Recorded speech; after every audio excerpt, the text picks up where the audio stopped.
First glimpse of life. The warm morning light filtered through the hospital room's sheer curtains, casting a golden glow upon the quiet sanctuary.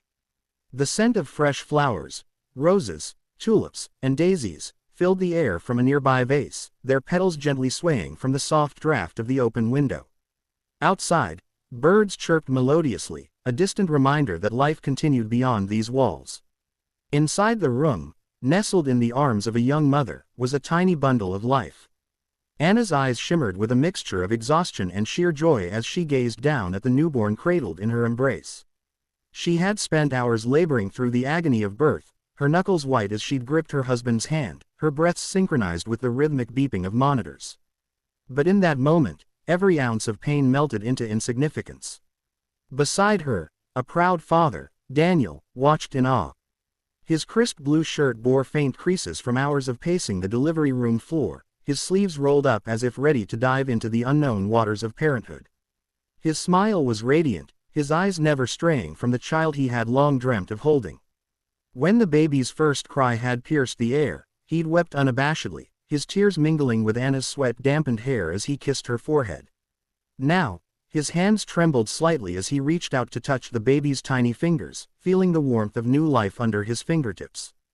"Isn't she perfect?" Anna whispered, her voice a gentle lullaby.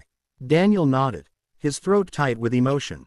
"She's more than perfect. She's a miracle." Anna shifted slightly, cradling the baby closer to her chest, feeling the fragile heartbeat against her own.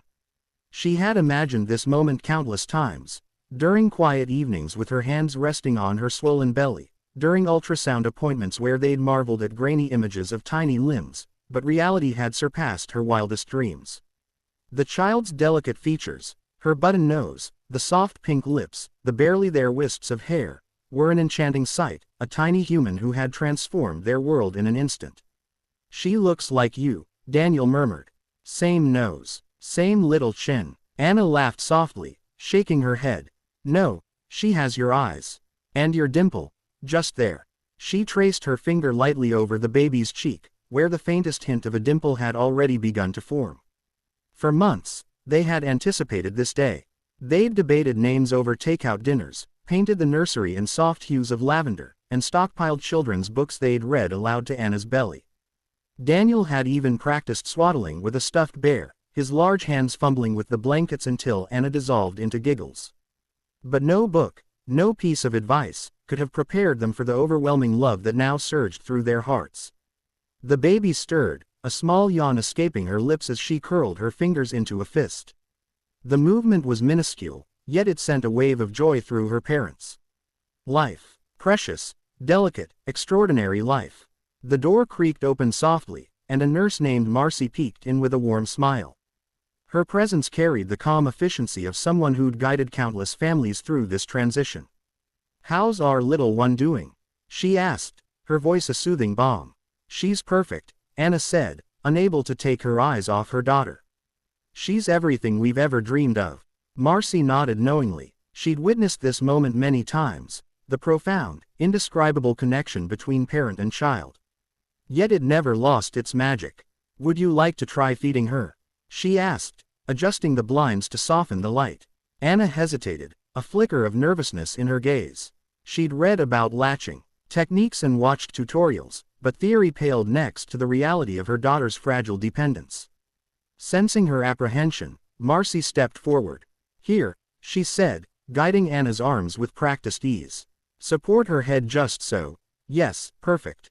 Daniel watched, his heart swelling as Anna's initial uncertainty melted into determination.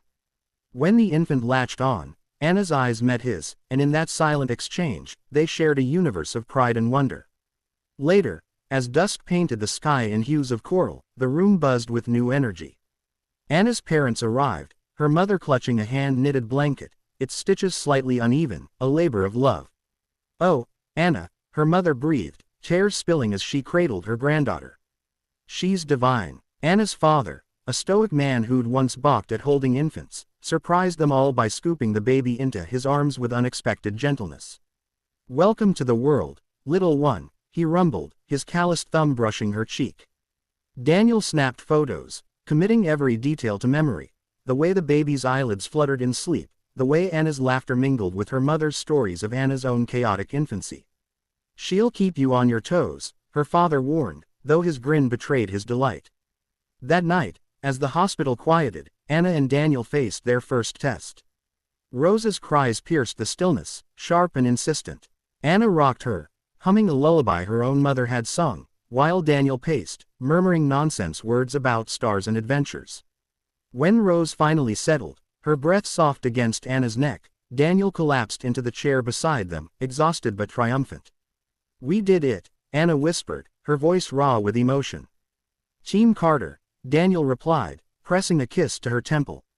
By morning, they'd navigated diaper changes and swaddling mishaps, their confidence growing with each small victory. When Marcy returned to discharge them, she found Anna standing by the window, Rose bathed in sunlight.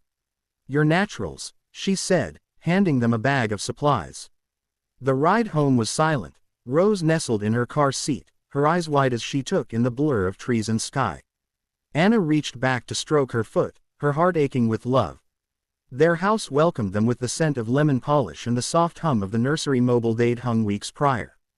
Daniel carried Rose inside, his voice cracking as he said, "Welcome home, little Rose."